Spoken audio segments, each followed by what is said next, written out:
Good evening everybody. My name is Kaushal and हमने कल तक अपना सेल का टाइप्स वगैरह पढ़ लिए थे। उसमें साइटोप्लाज्मा हमने ख़त्म किया था। उसके बाद हमारा सेल में जितने भी बचा है, साइटोप्लाज्मा में आने वाले ऑर्गेनल्स के बारे में हम पढ़ेंगे। माइटोकॉन्ड्रिया हो गया, एंडोप्लाज्मिक रेटिकुलम, लाइसोसोम और गोल्गी बॉडी, वैक्यूल्स, इन सब के बारे में हम पढ़ेंगे आगे के लिए। आज में हम सेल को ख़त्म कर देंगे। देन उसके बाद क्या करेंगे, हम स्टार्ट टिश्यू और सेल साइकिल को हम अलग से किसी लेक्चर में बता देंगे, क्योंकि वो बड़ी है तो उसके लिए अलग से एक वीडियो आ जाएगी। अभी के लिए हम पढ़ते हैं ऑर्गेनल्स। ऑर्गेनल्स हमारे साइटोप्लाज्म में पाए जाते हैं। सबसे पहले आता है माइटोकॉन्ड्रिया। हमने सबसे पहले माइटोकॉन्ड्रिया आता है ऑर्गेनल्स में, फिर endoplasmic reticulum, lysosome, Golgi body और वैक्यूल्स, ये सब के बारे में हम ऑर्गेनल्स में पढ़ेंगे। सबसे पहला है माइटोकॉन्ड्रिया। माइटोकॉन्ड्रिया क्या है? आप सभी ने 9th हाई स्कूल में पढ़ रखा होगा कि माइटोकॉन्ड्रिया क्या है। सभी को पता होता है कि mitochondria is the power house of the cell. मतलब सेल का एक पावर हाउस कौन है? माइटोकॉन्ड्रिया। सेल को चलाने के लिए जो ऊर्जा लगती है वो माइटोकॉन्ड्रिया से हमें मिलती है। एंड इसके स्ट्रक्चर के बारे में हम बात करें तो इसकी लेंथ 5 से 12 माइक्रोमीटर होती है। डायमीटर में हमारी 0.5 से 1 माइक्रोमीटर होती है। लेकिन अलग अलग किताबों में अलग अलग वैल्यूज दे रखे होते हैं, लेकिन ये वैल्यूज करेक्ट मैंने सही से छांट कर निकाली। तो आप इसको अगर अपने पेपर में भी लिखोगे तो कोई दिक्कत नहीं होगी। कंपोनेंट्स आ जाते हैं। माइटोकॉन्ड्रिया के 2 टाइप्स के कंपोनेंट्स होते हैं। पहला है आउटर मेम्ब्रेन, जो कि क्या करती है? ट्रांसपोर्ट करती है प्रोटीन को। ठीक है, क्या करेगी? ट्रांसपोर्ट करके प्रोटीन को। तो हम इसको और बड़ा करने के लिए हम करेंगे outer membrane is the transporter of protein, बस।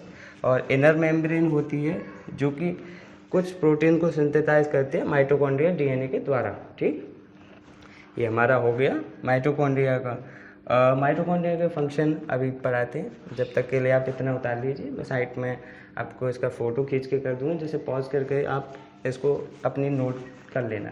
ठीक, माइटोकॉन्ड्रिया की इनर और आउटर मेम्ब्रेन के बाद में हम पढ़ेंगे उसके फंक्शन। तो फंक्शन में हमें क्या होगा कि वो पावर जनरेट करेगा। माइटोकॉन्ड्रिया क्या करेगा? एक तो पावर जनरेट करेगा, उसका नॉर्मल सा फंक्शन है जो कि हर किसी को पता होता है। दूसरा है मेंटेन Ca+ आयन, मतलब कैल्शियम को, आयन को, जो कैल्शियम आयन है उसको मेंटेन करके रखेगा। और तीसरा इसका जो सबसे मेन इम्पोर्टेंट है वो है कि रेगुलेट मेटाबॉलिज्म एक्टिविटी। जितनी भी मेटाबॉलिज्म एक्टिविटी होती है उसको रेगुलेट करेगा। कौन करेगा? माइटोकॉन्ड्रिया। इसके बाद हमारा दूसरा आता है एंडोप्लाज्मिक रेटिकुलम। तो endoplasmic reticulum is a transporter of protein and also producer of protein. क्या है? एंडोप्लाज्मिक रेटिकुलम दोनों ही चीज़ करता है। ये तो ट्रांसपोर्ट कर रहा है, दूसरा क्या? प्रोड्यूस भी यही करेगा। ठीक, इसके डायमीटर में कितना होता है? डायमीटर में ये 20 से 200 माइक्रोमीटर तक होता है। मतलब माइक्रोमीटर बहुत छोटा होता है, तो 20 से 200 माइक्रोमीटर। और इसके टाइप्स देयर है 2 टाइप्स। ये 2 तरह के होते हैं। एक तो स्मूथ होता है और दूसरा होता है रफ। स्मूथ में क्या होगा कि इस पे राइबोसोम एब्सेंट रहेंगे और क्या होगा? सिंथेसिस ऑफ प्रोटीन, प्रोटीन को सिंथेसिस करेगा। और ये मेनली प्रेजेंट, ये कहाँ पे प्रेजेंट होता है? Mainly present in lipids, lipids में प्रेजेंट होता है ये। और दूसरी बात करें हमारे रफ एंडोप्लाज्मिक रेटिकुलम, तो रफ एंडोप्लाज्मिक रेटिकुलम पे राइबोसोम प्रेजेंट होंगे और क्या करेंगे? ये produce protein with the help of ribosome. जो राइबोसोम प्रेजेंट हैं वो प्रोड्यूस करेंगे protein with the help of ribosome. Ribosome की सहायता से ये प्रोटीन को प्रोड्यूस करेंगे। ठीक है, इसके अभी फंक्शन और बता दे रहा हूँ। इसके बाद हमारा अगला चलेगा थर्ड नंबर का रूल। एंडोप्लाज्मिक रेटिकुलम में हमने अब 2 टाइप के एंडोप्लाज्मिक रेटिकुलम पढ़ लिए, स्मूथ और रफ। एंड उनके फंक्शन के बारे में बात करें तो पहला क्या है फंक्शन उसका? Protein synthesis. प्रोटीन को सिंथेसिस करेगा एंड ट्रांसपोर्ट करेगा। क्या करेगा? 2 काम करेगा। पहला सिंथेसिस करेगा और दूसरा ट्रांसपोर्ट करेगा। किसको? प्रोटीन को। एंड दूसरा क्या है? लिपिड को भी सिंथेसिस करेगा। ठीक, पहला काम हो गया प्रोटीन को सिंथेसिस, दूसरा है लिपिड को सिंथेसिस, एंड तीसरा है carbohydrate metabolism and Ca+ ion क्या? स्टोरेज करेगा। मतलब कार्बोहाइड्रेट मेटाबॉलिज्म, एंड सी मतलब कैल्शियम आयन का स्टोरेज करेगा। इसके बाद हमारा आता है Golgi body.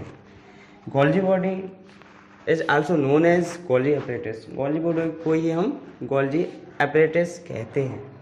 It's main function क्या है? इसका मेन फंक्शन जो होगा इज पैकेज ऑफ प्रोटीन। तो ये क्या करेगा? प्रोटीन का पैकेज करेगा। एंड हमारा आगे आता है लाइसोसोम। लाइसोसोम क्या है? It is a membrane. क्या है ये? It is a membrane bound cell, मतलब जो मेम्ब्रेन के अंदर पाई जाने वाली सेल है और organelle that contain digestive enzyme. Lysosome क्या करेगा? हमारा डाइजेस्ट एंजाइम को कंटेन करेगा। ठीक, इसके डायमीटर में 250 से लेकर के 750 नैनोमीटर तक होती है। ये रेगुलर स्ट्रक्चर की होती है। रेगुलर का मतलब होता है इसका कोई शेप सेम नहीं है, मतलब कैसी भी हो सकती है रेगुलर में। तो इसके फंक्शन की बात करें, फंक्शन में क्या आएगा? रिमूव करेगा डेड सेल को, जितनी भी डेड सेल होते हैं उनको रिमूव करेगा। एंड दूसरा क्या है main function? Help in fertilisation. Fertilisation में हेल्प करेगा। ये सब है, इसको नोट डाउन कर लेना। साइड में मैंने नोट करा हुआ है, तो आप वीडियो पॉज करके लिख सकते हो। ठीक है। लाइसोसोम के फंक्शन के बाद में हमारा लास्ट पार्ट है न्यूक्लियस। न्यूक्लियस के बारे में हम पढ़ेंगे। तो न्यूक्लियस क्या है? आप सभी को पता होना चाहिए कि न्यूक्लियस क्या है। Nucleus the nucleus is the control and regulate the activity of the cell. मतलब क्या करेगा कि ये सेल की जितनी भी एक्टिविटी है और कंट्रोल, जितने भी इसमें फंक्शन होते हैं वो सब कौन करेगा? न्यूक्लियस कंट्रोल करेगा। एंड इसका एक मेन फंक्शन होता है जो कि कैरी करता है जीन को ले जाने में। जीन को कैरीज मतलब ले जाना। तो इसकी लोकेशन कहाँ होगी? इसकी it is locate near the centre of the cell. Cell के सेंटर में प्रेजेंट होगा। एंड इसके फंक्शन में हमें फंक्शन थोड़े से याद रखने हैं। Control and regulate of the cell, ये नॉर्मल सा है कि कंट्रोल एंड रेगुलेट दोनों करता है of the cell. Carries the gene, जो कि ऑलरेडी ऊपर बता दिया गया है। एंड स्टोरेज और करेगा, स्टोरेज करेगा किसका? DNA, RNA एंड राइबोसोम, 3 चीज़ का स्टोरेज करेगा। एंड लास्ट फंक्शन है इसका प्रोडक्शन ऑफ राइबोसोम। लास्ट में राइबोसोम का प्रोडक्शन करेगा। एंड ये सब हमारा सेल के बारे में। एंड सेल में इतना ही काफ़ी है आपके हिसाब से, तो इतना ही आप करोगे तो सही से आपका सेमेस्टर में क्वेश्चन भी हो जाएगा। ज़्यादा बड़ा क्वेश्चन आता नहीं है सेल के ऊपर, और आ भी जाए तो आप इतना भी लिख दोगे तो अच्छे खासे नंबर मिल जाएंगे। और सेल में ज़्यादा पढ़ने की ज़रूरत नहीं है, इतना काफ़ी है। ठीक है, तो ये हमारा सेल चैप्टर हो जाता है कंप्लीट। एंड आगे हमारा जो चलेगा वो चलेगा, हमारी कुछ टर्म्स चलेंगे।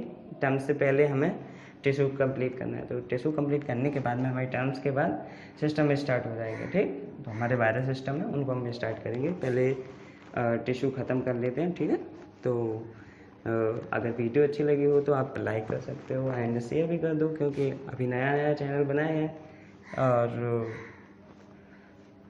एनाटॉमी और फिजियोलॉजी तो मैं ही कवर करा दूंगा आराम से, एंड शॉर्ट नोट्स में, जो कि आपको आसानी से याद भी हो जाए। ठीक, thank you for watching this my class.